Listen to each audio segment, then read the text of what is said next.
Well,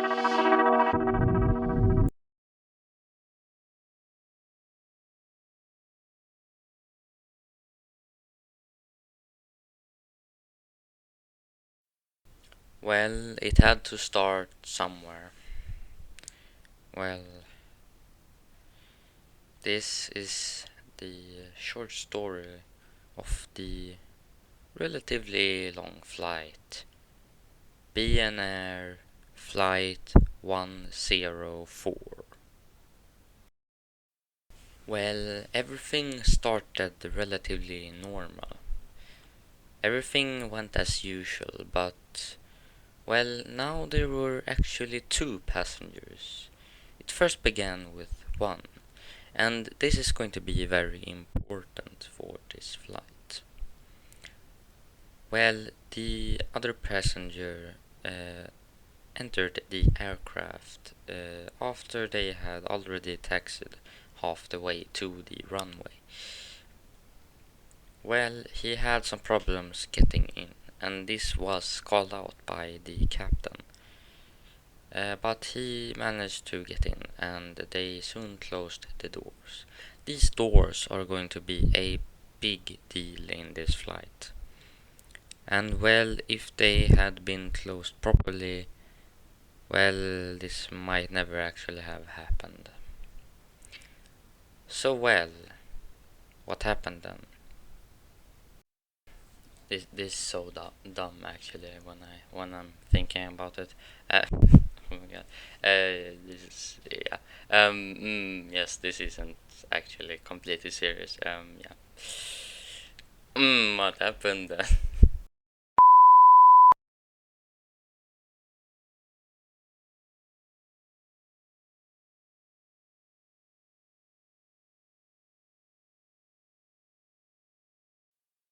The loss of cabin pressure by the unknown passenger that opened the door several times during the flight caused a depressurization, which then caused the captain to be incapacitated. After he experienced a phenomenon called desync. Well, this caused him to lose consciousness, and because of the terrible internet connection that was caused by this depressurization, he lost control almost completely. He couldn't see everything that was happening. He couldn't see where the aircraft actually was or what its speed was, but he could see some other information about the engines and what systems were turned on, but not where they were or what else was happening. But he could also just see what they were doing back in the cabin and what was happening, but he couldn't really see much else. But, well, this was a big problem. You see, this was actually pointed out by the captain. He said to the personnel, to the passengers in the cabin, that he was now incapacitated because he could actually still speak. This was very important because otherwise they would probably not even know that he was incapacitated and that he didn't have control anymore. But technically he did have control, of course, but he didn't know how he was controlling the aircraft. He could only do inputs, but he didn't know what that would lead to and what was happening. But the thing is that now the passengers started being a bit concerned. The door was about closed this time, but not pretty soon after that. The door was actually open again, which caused another depressurization again, since the cabin had now been sort of pressurized again, but lost cabin pressure again.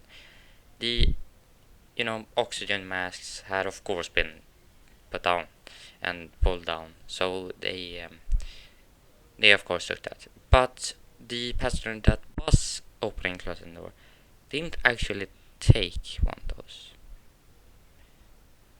So that actually led to, not so long after this, after he had opened it, he died from hypoxia.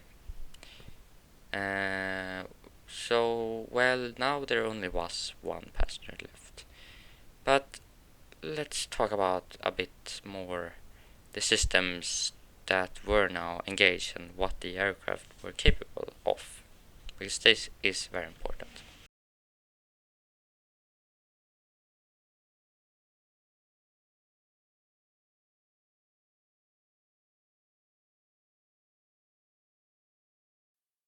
Also, I just want to say this isn't actually a actual flight accident. This is just a Stormworks multiplayer session that I was playing on. So yeah, it's not real. Just wanted to say that. Yeah. So this aircraft is the PAM 100A4. This is one of the earlier variants of the A4, and it's one of the earlier variants of the PAM 100. This is a newly introduced aircraft. It's very new for, the BNAir airlines. So they haven't been operating this bird for a long time, but it is pretty, modern for its day. This is, of course, around from, the 60s. So it's not the newest, but it's okay for its time. But yeah, it has autopilot and several other auto stabilizing systems. The autopilot doesn't really pilot the aircraft to a destination, it just stabilizes it and tries to make it be correctly and not lose altitude. Or at least this version had a different system than it does now. Here it just tried to pitch the aircraft up so it doesn't pitch down. But now it actually just tries to not get it to lose altitude. So when it starts to lose altitude, it will start to pitch up. But back then, when flights 104 was happening, this was the variant that was used. And well, this system was engaged already before the captain that was piloting the aircraft lost control and lost consciousness.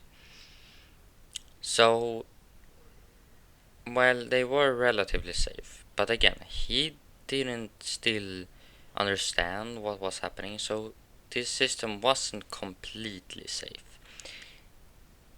But it was relatively good if operated correctly.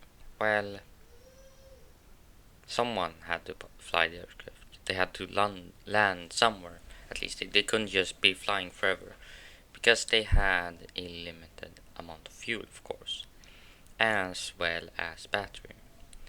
So, well, this was a bit concerning for the pilot specifically, and because he didn't have any real actual control. He could, of course, control, but that's just not a good idea when you don't even know where the aircraft is or what it is doing. Yeah, you could give it control, but you, as I said, you don't really know. So this was very scary for him. So he called out to the one passenger that was left and told him to go into the cockpit, because previously he had locked the door to the cockpit because, well, he didn't want passengers to come in and try to raid the aircraft. But now it was unlocked because the other passenger had to enter to fly the aircraft now, because the other could actually see what was happening, because he wasn't incapacitated. But he was nearly surviving because of the depressurization. But he had to make it to the cockpit fast before he would run out of oxygen in his lungs. But there was a problem. The double depressurizations and the dramatic depressurizations they had been, they caused the doors to, well, get stuck, to malfunction and get stuck in a very bad position and situation, because they were blocking the way, the little path that was going to the cockpit from the main cabin. This was not good, and the pilot noticed that. He called it out that he had to somehow get through, because if he wouldn't, the aircraft would definitely crash at some point. But he did manage to get through in the end. And well, he understood what the captain said and presumed, because he did answer, "So, what am I supposed to do?" So that meant that he did actually understand that, yes, the situation was very bad. But well, now they had to somehow get the aircraft on the ground to land it. And the pilot, of course, couldn't really. He wasn't the best, probably. The captain didn't know what the new pilot, or the first officer, as we're gonna call him, because he was a first officer from now. But he was the one piloting the aircraft now. So the captain turned on the first officer control of the aircraft, so the first officer can control instead of the captain. But well, the error that was now going to be done by the first officer. First officer didn't actually do much that was really bad, but that was probably because he didn't really do much at all. He did control the aircraft. He did try to fly it, and he said that yes, he had kind of control, and he didn't know how to fly it now. But this error was that the autopilot was never turned off, which meant that in this version the autopilot will. There are actually two different types of flaps that are separate, because there are flaps and stuff for the control that the pilot put in, and what the autopilot or the that system puts in.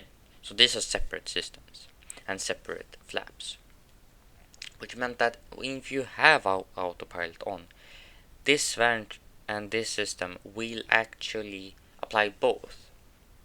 It won't turn off the autopilot if you try to maneuver the aircraft and then turn it on again. No, it will still have it on and try to counteract what the pilot has done. But the angular speed counter system, it stops in the direction that you try to control in. But the other autopilot system was a bit different.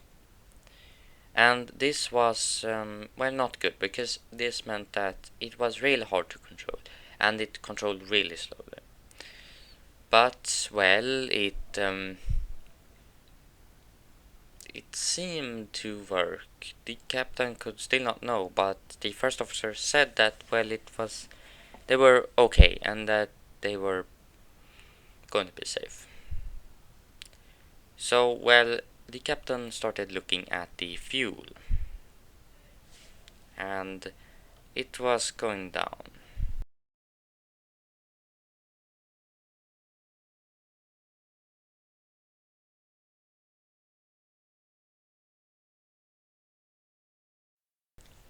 It was now that the captain told the first officer to try to land at O'Neill Air Base.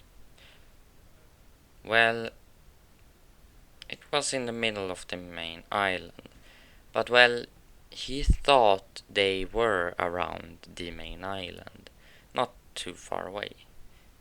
But, it wasn't not really true. We can't certainly fully know, but we have seen the flight path of the aircraft later. But the first officer said that yes, he could try, and that yes, he was trying to do something to get them down safely. But the captain then said that yeah, tell me when we're down, because he still didn't know if or when they were down. And he was relatively calm, but a bit later that was going to change dramatically. Well, as the fuel still kept creeping down, and the first officer started doing some weird inputs. He put down the throttle, and the captain was very confused. Why? Why did he do that? So he asked why, but he didn't really get any clear answers. So the captain waited a bit, see what he was trying to do. So he put on throttle again to a relatively normal amount. But not long after that, the first officer applied full throttle. That's very dangerous when you have such low fuel. So that was kind of risky. And the autopilot was maybe not even going to be able to counter such much force. So, this was had to be turned on. So the captain took down some of the throttle to lower the fuel consumption, but it was still pretty high. And it was now that the captain started being a bit concerned because of the weird input and then because of the low fuel. So the fuel still keep going down, and wouldn't they have just landed now? Where were they? Couldn't they have just landed now? Couldn't be that hard. So he was still very confused, but he thought that it would probably fix itself pretty soon. It wouldn't really be that much problem, right? Right. Well, he wasn't calm anymore. It was now that disaster started striking. We don't really have much footage. The previous footage was some recovered footage. But we certainly know that, the pilot wasn't really sure what was happening. He asked several things, like where they were, or if someone could just give them a radar, or, radar contact, a frequency, anything. But no. It was only the captain and the first officer. The first officer didn't speak much, but, that will soon change. Both to more and then to less. Or should we say nothing? Because soon disaster would strike. They were somewhere far to the north in the ocean. and they had actually been flying in circles. They hadn't been that much around O'Neill or the main island at all, but they had more been flying just in the ocean. This was a big problem. Why were they doing this? Well, it's likely that the control that the first officer had was so little that, well, really go where he wanted. And yeah, he maybe didn't even understand himself. He asked about the compass and stuff, but, well, it didn't really matter anymore. Because they were now in the middle of the ocean, had been flying around weird circles, and they were now running very low on fuel, and just a bit later they would run out of fuel. This caused the engines to stop.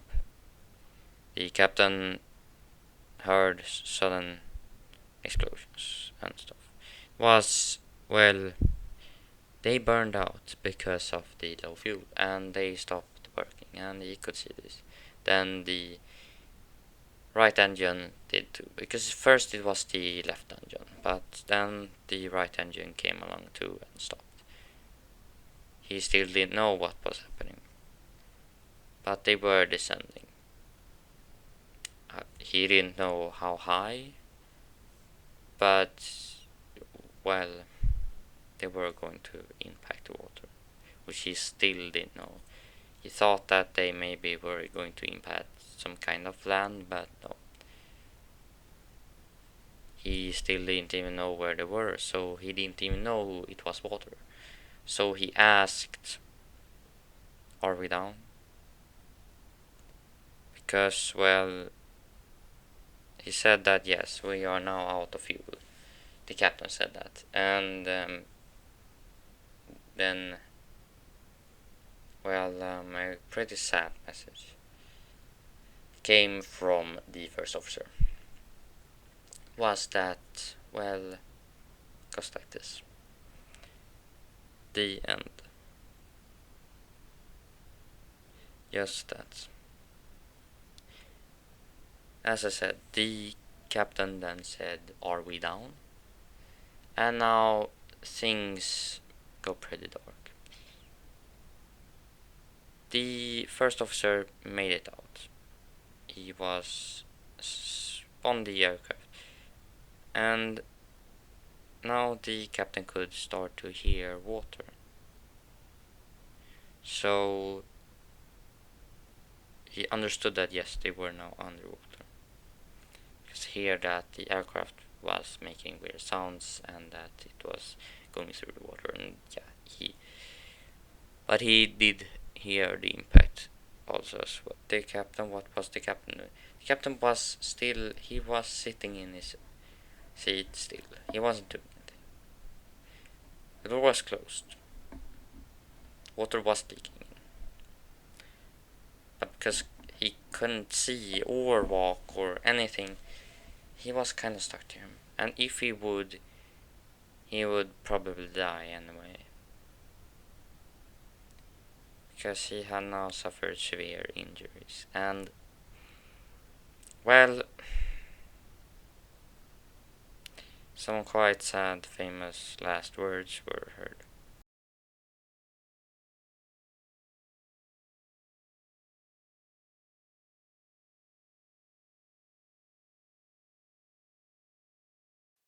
First officer.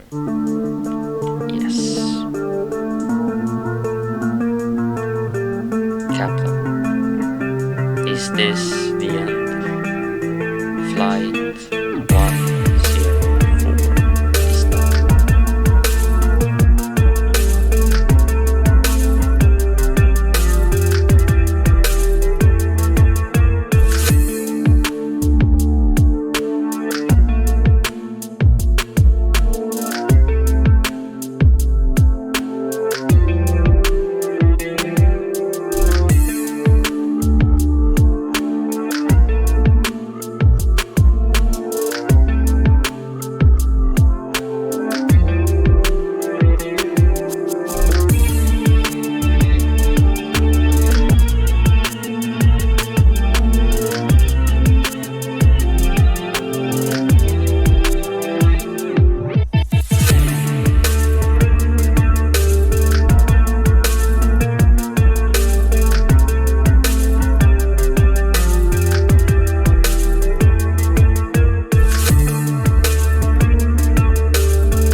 quite different and kind of weird, yes. Yeah, this was, I don't know if I should continue with this, but yeah, this wasn't completely